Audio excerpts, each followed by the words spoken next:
Bismillahirrahmanirrahim. Assalamualaikum warahmatullahi wabarakatuh. Alhamdulillah, wassalatu wassalamu ala rasulillahi wa ba'du. Insyaallah pada kesempatan kali ini kita akan bersama-sama membahas kitab ruqyah yang berjudul Al-Ayatul Bayyinat fir Ruqa wal Adwiyati wat Tahsinat. Ini adalah kitab yang ditulis oleh Syekh Hilmi bin Muhammad bin Ismail Ar-Rasyidi. Ya. Ini adalah kitab yang bagus untuk penunjang kita dalam memahami ruqyah yang benar dengan berlandaskan Al-Qur'an dan juga As-Sunnah. Sebelum kita membahas lebih lanjut tentang kitab ini, kita akan membahas tentang madkhal. Madkhal adalah kata pengantar ya. Kata pengantar supaya dengan kata pengantar ini kita bisa mengetahui semua seluk-beluk isi dari kitab yang akan kita bahas. Madkhal la budda minhu. Madkhal yang harus diketahui untuk orang-orang yang hendak mempelajari tentang ruqyah. Laqad qara'tu ma yuqarribu min mi'atin kitab fi hadzal mawdu' taruha tahtaju ila tanawwur. Aku telah membaca kurang lebih 100 kitab mengenai ruqyah. Tetapi kebanyakan dari kitab-kitab ruqyah itu memerlukan pencerahan. Wal baqi qad husya bid-dukhan. Dan sebagian yang lain, sebagian kitab-kitab ruqyah yang beliau baca itu telah banyak yang tersusupi kabut-kabut syubhat di dalamnya. Wa ma baqiya illa al-qalila minal qalil alladhi ya'ulu 'alaihi wa yufidu fi babih. Dan hanya sedikit sekali kitab-kitab ruqyah yang di dalamnya itu isinya sangat berkualitas dan juga sangat bermanfaat di dalam pembahasan-pembahasan di setiap babnya. Lihada ju'ilat hadzal madkhal qabla al-hadithi 'anil ruqa wa tahsinati wal adwiyah. Maka dari itu madkhal atau kata pengantar ini dibuat itu sebagai penunjang sebelum kita membahas lebih lanjut tentang ruqyah, tentang tahsinat, perlindungan-perlindungan dari gangguan jin atau sihir, gitu juga obat-obatnya. Wal madkhal ila kitabir ruqa yatakawwanu min 'iddati madakhil. Ya. Pengantar-pengantar dalam kitab ruqyah itu tersusun dari beberapa madkhal. Al-awwal wa huwa al-asl. Yang pertama adalah kata pengantar yang pokok yang harus kita ketahui sebagai pondasi, landasan dasar untuk untuk mencapai tingkatan-tingkatan atau tahapan-tahapan lanjutannya, yakni ihfadillaha yahfadka, jagalah Allah, niscaya Allah akan menjagamu. Ini berdasarkan hadis Nabi Shallallahu Alaihi Wasallam yang diriwayatkan oleh Ibnu Abbas radhiyallahu anhuma. Beliau berkata, menceritakan, ya kuntu radifan Nabi Shallallahu Alaihi Wasallam ala himar. Aku pernah membonceng Nabi Shallallahu Alaihi Wasallam di atas ekor keledai. Faqalani, maka beliau bersabda kepadaku, ya gulam, inni muallimuka kalimat. Wahai adek, aku akan mengajarimu beberapa kalimat. Ihfadillaha yahfadka, jagalah Allah, niscaya Allah akan menjagamu. Ihfadillaha tajidhu tujahak, jagalah Allah, niscaya engkau akan menemuinya, akan menemukannya berada di hadapanmu. Idza sa'alta fas'alillah, apabila engkau hendak berdoa, hendak meminta, maka mintalah hanya kepada Allah. Wa idza sta'anta fasta'in billah, ya, apabila engkau hendak meminta pertolongan, maka mintalah pertolongan hanya kepada Allah. Wa'lam, dan ketahuilah, annal ummata law ijtama'u ala an yanfa'uka bi syai'in lam yanfa'uka illa bi syai'in qad katabahu Allahu lak. Ketahuilah, kalau setiap umat baik dari bangsa manusia maupun bangsa jin yang mereka itu hendak memberikanmu suatu kemanfaatan, secuil kemanfaatan, niscaya mereka tidak akan bisa memberikanmu secuil kemanfaatan tersebut kecuali kemanfaatan yang telah Allah tetapkan untukmu. Walau ijtama'u ala an yadurruka lam yadurruka illa bi syai'in qad katabahu Allahu 'alaik. Dan apabila semua bangsa jin, semua manusia, suatu umat ya, hendak mencelakaimu, hendak membunuhmu, hendak menyakitimu, niscaya mereka tidak akan bisa melakukan itu semua kecuali ya, kecelakaan yang telah Allah tetapkan atas dirimu. Jaffatil aqlam wa tuyatus suhuf. Pena-pena telah kering dan lembaran-lembaran telah ditutup. Ini hadis yang sahih riwayat Imam Ahmad dan juga At-Tirmidzi. Hadzal hadisul azim. Ini adalah hadis yang agung. Yahtaju ila mujalladati li fakki rumuzihi wa syarhihi kama yanbaghi. Yang apabila kita hendak memecahkan rumus-rumus dalam hadis ini dan hendak menjelaskannya, itu kita butuh berjilid-jilid buku. Karena saking dalamnya makna yang telah Rasulullah Shallallahu Alaihi Wasallam sampaikan, yang telah beliau nasihatkan kepada sepupu beliau ini. Subhanallah. Wasarahahul Hafidh Ibnu Rajab rahimahullah fi risalatin bi'unwan Nurul Iqtibas. Dan sebenarnya ini sudah disarah, ya, sudah dijelaskan oleh Ibnu Rajab rahimahullah dalam risalah beliau yang berjudul Nurul Iqtibas. Walakinna sawfa astakhdimu ma jaa fihi min ibaratin li hadzal babil ladzi nahnu bisududihi. Tetapi pada kesempatan kali ini Syekh Muhammad Ismail Ar-Rasyidi akan menjelaskan dengan ibarah beliau sendiri, dengan kata-kata beliau sendiri, untuk memudahkan kita dalam pembahasan ruqyah yang akan dibahas dalam kitab ini yang berkaitan dengan ruqyah. Al-qaidatul ula, kaidah yang pertama, qauluhu ihfadillaha yahfadka, yakni tentang sabda Nabi Shallallahu Alaihi Wasallam, jagalah Allah, niscaya Allah akan menjagamu. Hadhihi qaidatun kulliyah, ini adalah kaidah yang amat sangat menyeluruh, ya. Faman arada an yahfadahu Allahu fi nafsihi wa malihi wa waladihi falyahfadillah. Barang siapa yang menghendaki, yang ingin agar Allah Subhanahu wa taala menjaganya, menjaga dirinya, menjaga hartanya, menjaga anak-anaknya, maka hendaklah ia menjaga Allah. Nah, yang dimaksud gimana ini? Allah kan Maha menjaga, Allah Maha kuat, yang nggak perlu penjagaan dari dari makhluk-makhluknya. Nah, gimana caranya kita menjaga Allah? Nah, insyaallah akan dibahas di dalam kitab ini. Wa hifdzullahi bihifdzi awamirihi wa nawahihi. Yang dimaksud dengan menjaga Allah, ya, adalah dengan menjaga perintah-perintahnya dan juga larangan-larangannya.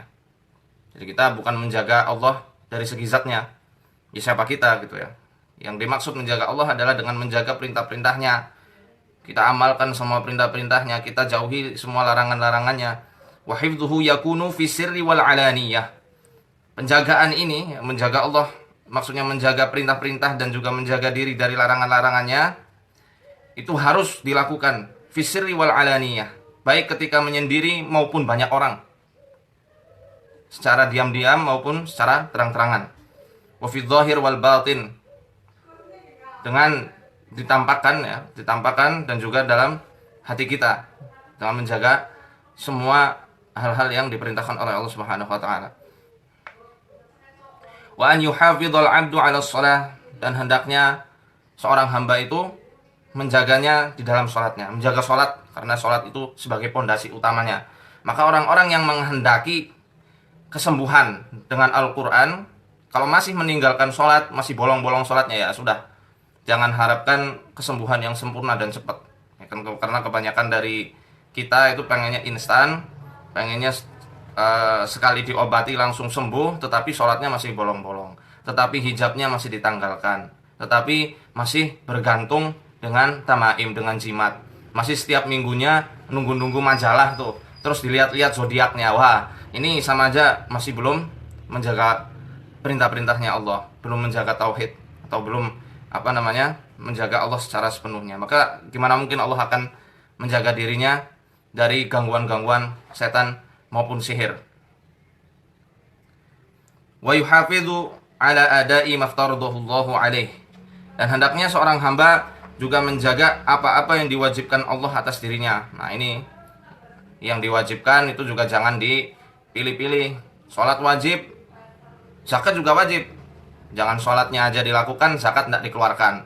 Puasa aja dilakukan, jilbabnya ditanggalkannya pada baik, sama aja gitu ya, sama aja. Kan dalam suatu hadis diriwayatkan, wanita dewasa yang sudah balik dan dia belum memakai jilbabnya, maka Allah tidak menerima sholatnya. Ini hadis riwayat Imam Ahmad. Ya, harus menjaga semua yang diwajibkan Allah Subhanahu wa taala atas dirinya. Wa an yarahullah haitsu amarahu. Dan hendaknya dia melihat Allah di setiap perintah-perintah yang telah Allah perintahkan kepadanya. Wa an yaftaqidahu haitsu nawahihi. Dan hendaknya dia merasa kehilangan Allah Subhanahu wa taala tatkala ia melanggar larangan-larangan yang telah Allah canangkan untuk setiap hambanya. Wa yuhafidhu ala jawarihihi. Dan juga hendaknya dia menjaga semua organ tubuhnya, tangannya, kakinya, matanya, ya, telinganya, lisannya. Fa yasta'miluha fima khuliqat lahu. Dan hendaknya dia mempergunakan semua organ-organ tubuhnya dalam ketaatan kepada Allah Subhanahu wa taala. Wala yasta'miluha fil haram, dan jangan digunakan ini semua organ-organ tubuh itu dalam sesuatu yang diharamkan Allah Subhanahu wa taala. Karena yang namanya gangguan-gangguan setan ya, gangguan-gangguan jin itu suka masuk di area tempat-tempat atau organ-organ tubuh yang sering digunakan untuk hal-hal yang diharamkan oleh Allah. Misal lewat tangan yang sering digunakan untuk mencuri, mata yang sering digunakan untuk melihat hal-hal yang diharamkan Allah, kaki yang sering dilangkahkan untuk menuju tempat-tempat yang tidak diridhoi oleh Allah. Itu mereka akan berserang di situ, biasanya seperti itu, kebanyakan ya. Jadi hati-hati. Dan ini disandarkan oleh sabda Nabi, disandarkan kepada sabda Nabi Shallallahu Alaihi Wasallam.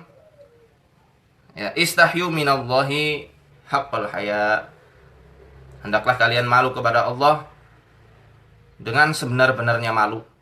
Faqalu, maka para sahabat saat itu berkata, inna la nastahi ya Rasulullah, kami memang benar-benar malu wahai Rasulullah. Beliau bersabda, man istahya minallahi haqqal haya, barang siapa yang benar-benar malu kepada Allah Subhanahu wa taala, falyahfadhir ra'sa wa ma wa'a, hendaknya dia menjaga fikirannya, menjaga kepalanya dari apa-apa yang dia pahami. Wal batna wa ma hawa, dan juga perutnya dari apa yang dikandung oleh dia. Jadi harus jaga makanannya, harus jaga fikirannya, prasangkanya, dan juga wal yadkuril mauta, dan hendaklah dia memperbanyak mengingat mati dan juga musibah, wal bala, musibah. Hadis ini adalah hadis yang sahih.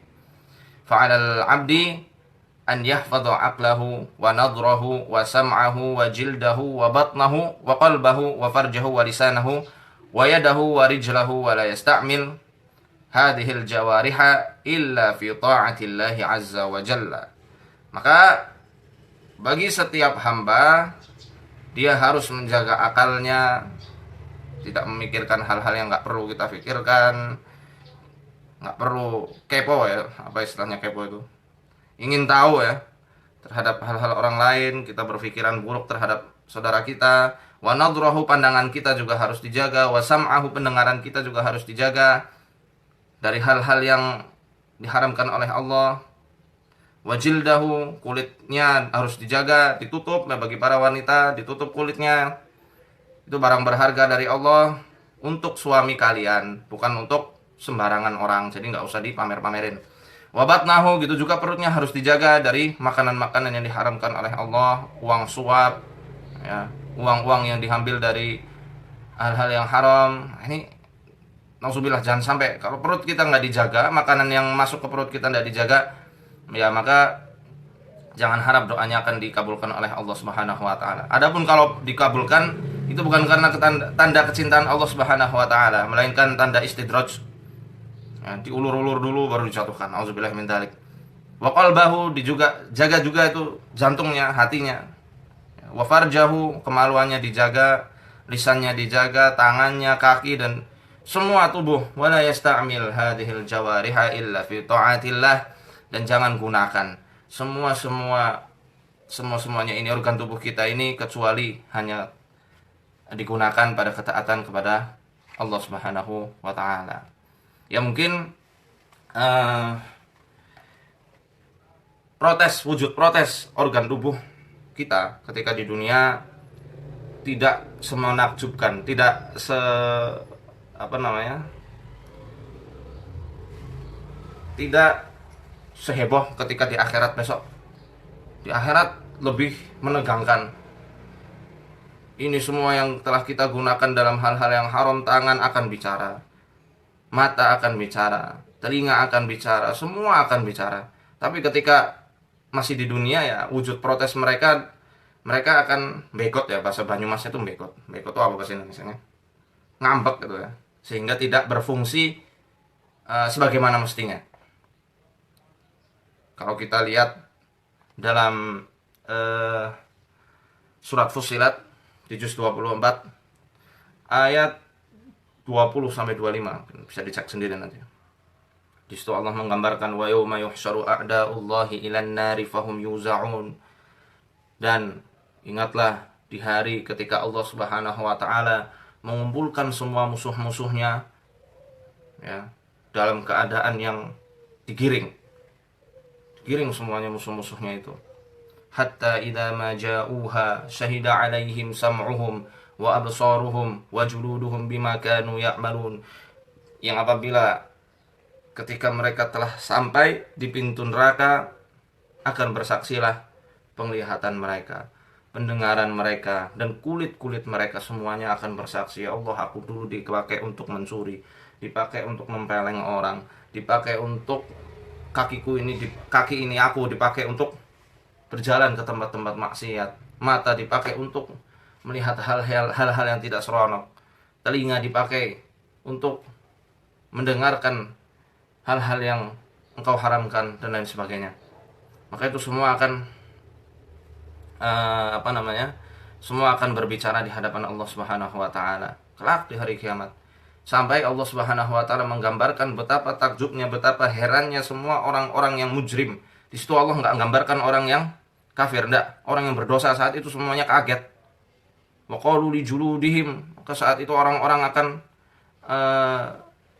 yang berdosa akan berkata kepada kulit mereka, lima syahidtum alaina, kenapa engkau menjadi saksi atas kami di hari ini? Kenapa kamu malah jadi musuh bagi kami di hari ini? Wahai kulitku, wahai mataku, wahai pendengaranku, padahal engkau dulu kami sayang ketika di dunia. Kamu ketika di dunia, ketika kena sengatan matahari aja kami langsung lindungi. Kamu luka sedikit aja kami langsung obati. Kenapa kok pada hari ini kalian malah jadi musuh atasku? Wahai kulit, wahai mata, wahai telinga, semuanya akan bersaksi saat itu. Ya, akhirnya mereka berkata, qalu antaqanallahu alladzi antaqa kulla syai' wa huwa khalaqakum awwala marrah. Yang menjadikan kami berbicara pada hari ini adalah Tuhan kami, yang menjadikan segala sesuatu menjadi pandai berbicara. Kata kulit-kulit kita, menakjubkan dan menakutkan. Maka sebelum kita mencapai pada hari tersebut, maka hendaknya kita sama-sama muhasabah. Bapak ibu mungkin ada yang kena sihir, coba muhasabah, jangan terus-menerus salahkan penyihir, salahkan orang lain. Coba, nggak ada asap tanpa adanya api. Kalaupun orang lain itu menyihir bapak ibu, coba cek, apa selama ini ada sifat-sifat yang menjengkelkan? Apakah saat ini ada hal-hal yang mungkin membuat risih orang lain tapi bapak ibu nggak sadari? Coba dicek, sekali-kali muhasabah, sekali-kali minta ampun sama Allah Subhanahu wa taala. Lalu mohonkan ampun untuk orang-orang yang telah menyihir bapak ibu. Insyaallah dengan ampunan, dengan belas kasih kita, dengan kerendah hatian kita, ya, keridhaan kita terhadap apa yang telah Allah tetapkan atas kita, itu akan menjadi benteng yang amat kokoh, bahkan menjadi baju besi atas panah-panah yang ditujukan kepada kita, hingga sampai panah itu kembali kepada orang yang mengirimnya. Seperti itu. Jadi ya, jawarih atau organ-organ tubuh yang tidak dijaga, ya, maka Allah nggak akan jaga kita. Dalam kitab Kaifatu Ali Jumaridok, ini karya Syekh Abdullah Sadhan, ya, di situ dijelaskan tentang ngambeknya organ-organ tubuh saat mereka itu tidak digunakan pada hal-hal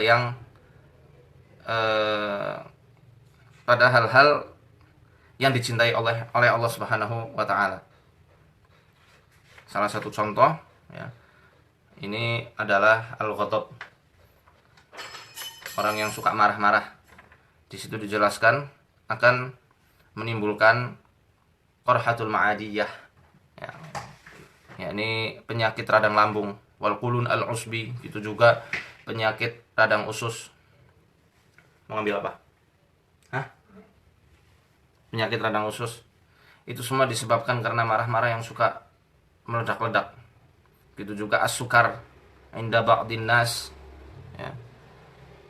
Itu as-sukar itu adalah diabetes, penyakit gula yang diderita oleh sebagian manusia. Itu disebabkan karena al-qalaq. Qalaq itu maksudnya bukan kolak ya, kolak pisang, bukan. Maksudnya al-qalaq adalah rasa cemas karena dendam, rasa cemas karena marah yang selalu terpendam, dipendam terus, akhirnya numpuk, pikirannya luar biasa. Ya sudah, akhirnya jadi pankreasnya kena dan kesulitan untuk memproduksi hormon insulin.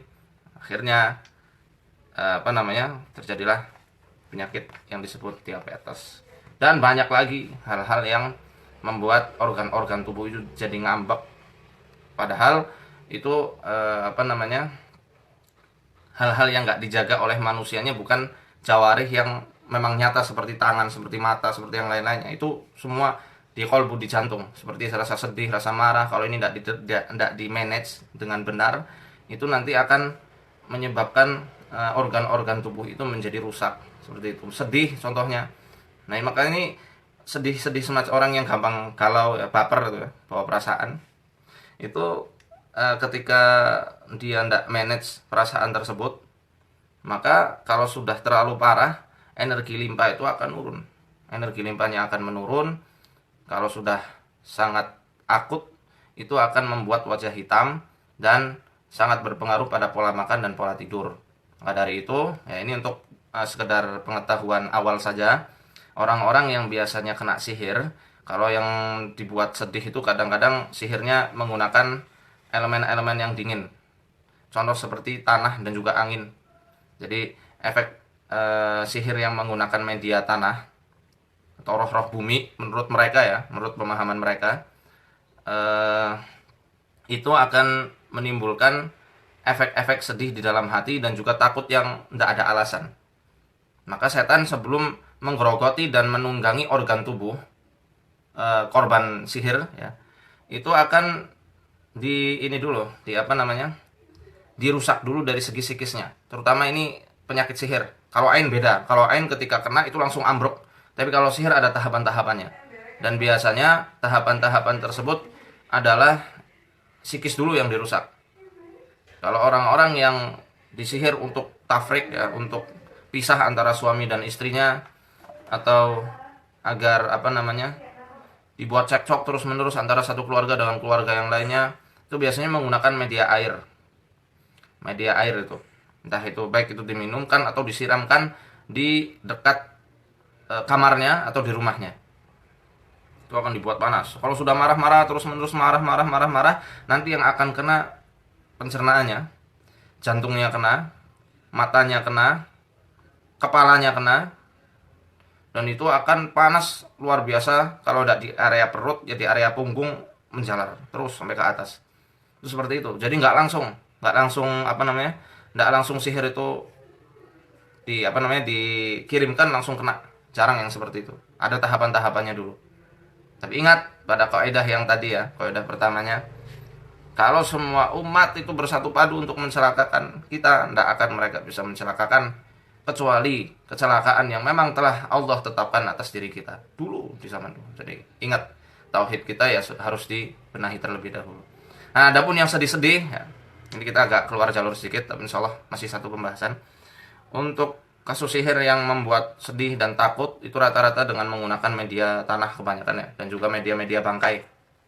Media bangkai itu dibuat pikirannya jadi tidak jelas, tidak bisa fokus, dibuat takut, mengurung diri ya. Mengurung diri. Kemudian jantung juga jadi debarannya itu jadi tidak teratur, pikiran tidak fokus. Itu biasanya mereka tinggal di area tengkuk, ya, di dada, sama di belikat. Nah, di tulang belikat. Itu rata-rata jin yang kalau masuk berdasarkan pengalaman-pengalaman yang sudah ada itu seperti gelembung-gelembung kecil. Ini yang menjadikan tubuh kadang-kadang dingin. Ada berita kematian dia langsung takut, paranoid. Mimpi-mimpi mimpi tentang kuburan, mimpi ular, mimpi berada di makbaroh, berada di tempat-tempat ibadah yang dipakai umat lain, ya, di gedung-gedung yang sudah roboh. Nah, ini di sini biasanya kalau mimpi-mimpi korban-korban sihir yang disihir dengan media sihir madfun ini. Caranya gimana? Ini saya nyimak beberapa komen. Caranya gimana untuk menyingkap atau mengobati sihir-sihir yang dilakukan dengan media tanah. Yang saya pelajari dalam kitab Maradus Sihar, di situ dijelaskan dengan media ikan lele, karena ikan lele itu mengandung omega 3 sama omega 6. Nah, itu bagus untuk ngobatin otak sama jantung. Jadi caranya lele itu direndam di air, ya. Air campur garam seperlunya saja. Kemudian diruqyah air tersebut dengan ayat-ayat pembatal sihir. Rendam selama kurang lebih 1 sampai 2 jam. Kemudian masak sesuai selera. Kalau enggak suka lele bisa ikan makarel, ikan kod yang mengandung unsur yang sama seperti ikan lele. Kalau enggak bisa, nah pakai mengkudu itu juga bagus. Dan lain-lainnya ada banyak ya, nanti insya Allah mungkin di pembahasan selanjutnya. Oke, ini tentang kaidah yang pertama. Kita lanjut lagi.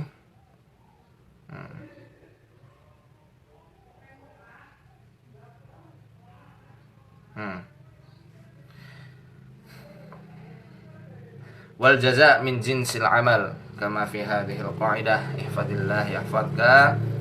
Ya, maka pahala atau balasan yang sesuai dengan penjagaan kita terhadap apa-apa yang diperintahkan Allah dan juga menjaga diri kita dari larangan-larangannya. Fa idza hafadzal 'abdu 'ala ta'atillah wa qama bi adaiha, yang apabila seorang hamba itu menjaga dirinya dalam ketaatan kepada Allah, kemudian melaksanakannya, wa hafadha 'ala nawahihi wa qama bi tarkiha, itu juga dia menjaga dirinya dari segala apa-apa yang dilarang oleh Allah, wa qama bi tarkiha, kemudian dia meninggalkan apa-apa yang dilarang oleh Allah Subhanahu wa taala, fa innallaha ta'ala yahfadhuhu min kulli syarrin wa makruhin fid dunya wa min adabihi fil akhirah. Maka niscaya Allah Subhanahu wa taala akan menjaga dirinya dari setiap keburukan, setiap hal-hal yang dibenci olehnya baik di dunia maupun di akhirat. Wa yakunu minal aminina fid dunya wal akhirah. Wa hadha awwalu tariqis syifa. Dan dia akan menjadi orang yang diberi jaminan keamanan oleh Allah Subhanahu wa taala baik di dunia maupun di akhirat. Mohon maaf. Wa hadha awwalu tariqis syifa. Dan inilah awal dan ini adalah awal jalan awal untuk menjemput kesembuhan. Ini mohon maaf saya kurang konsentrasi karena banyak komen-komen. Ini ada yang tanya, hal anta muslim sunni am anta syi'i? Ana muslim ya akhi Muhammad Ali. Sawa. Ana sunni. Ya. Ini thariqus syifa, ya. Ini adalah jalan kesembuhan yang pertama dengan menjaga Allah. Menjaga perintah-perintahnya, ketaatan-ketaatannya, dan juga menjaga kita dari larangan-larangannya. Kita jauhi semua larangan-larangan yang telah Allah yang telah Allah tetapkan atas hamba-hambanya. Al-qa'idatu tsaniyah, kaidah yang kedua, idza sta'anta fasta'in billah. Apabila engkau meminta pertolongan, hendaklah engkau meminta pertolongan hanya kepada Allah Subhanahu wa taala. Wa hadhihi qa'idatun kulliyah aidan, dan ini adalah kaidah yang menyeluruh juga. Sama-sama kaidah yang menyeluruh seperti kaidah yang pertama. Fal 'abdu yasta'inu billahi fi kulli umurihi. Seorang hamba hendaknya dia itu meminta pertolongan hanya kepada Allah Subhanahu wa taala di setiap perkara-perkara yang dia hadapi. Saghiruha wa kabiruha. Itu juga perkara-perkara yang kecil maupun perkara-perkara yang besar. Harus hanya kalau kita minta tolong hanya kepada Allah saja, nggak boleh pada yang lain-lainnya. Beda dalam hal yang sebagai perantaraan. Perantaraan itu boleh-boleh saja. Yasta'inu billahi wa huwa ala yaqinin bi anna Allaha mu'in. Yang mana hendaknya seorang hamba itu meminta pertolongan hanya kepada Allah Subhanahu wa taala dengan hati yang yakin bahwasanya Allah adalah satu-satunya Tuhan yang Maha menolong. Wa yu'inu man talaba al-i'anata bisidqin. Ya. Sebentar. Ini saya jadi baca komen-komen dari saudara-saudara sekalian. Mohon maaf. Wa yu'inu man talaba al-i'anata bisidqin. Yang mana Allah Subhanahu wa taala akan menolong siapa saja yang meminta pertolongan kepada Allah Subhanahu wa taala dengan hati yang tulus. Dengan hati yang tulus. Bisidqin, dengan ketulusan. Jadi kalau kita minta tolong sama Allah ketika berdoa, ya jangan sambil ngantuk-ngantuk. Ya, Allahumma alimul ghaibi wasyahadati. Itu ya enggak apa namanya? Kurang mengena. Kalau kita minta tolong sama Allah Subhanahu wa taala dengan doa-doa perlindungan, dengan ayat-ayat Al-Qur'an, dengan kalimat tammah, bacalah dengan ketulusan, dengan keyakinan bahwasanya Allah Subhanahu wa taala akan menolong kita. Satu-satunya penolong hanyalah Allah Subhanahu wa taala, bukan siapapun. Bukan jin, bukan manusia, bukan pula malaikat, hanya Allah Subhanahu wa taala. Maka harus dimantapkan hati kita. Dengan tulus kita minta tolong kepada Allah Subhanahu wa taala. Yatlubul i'anata wa huwa ya'lam annahu la yuqdil hawaija illa Allah. Yang mana ketika dia meminta pertolongan kepada Allah Subhanahu wa taala, dia itu sudah mengetahui dan dia yakin sesungguhnya tidak ada seorang pun yang mampu untuk memenuhi kebutuhan-kebutuhannya kecuali Allah Subhanahu wa taala. Wala yaqdiru ala qada'iha illahu. Dan tidak ada seorang pun yang mampu mewujudkan mewujudkan apa yang dia harapkan kecuali hanya Allah Subhanahu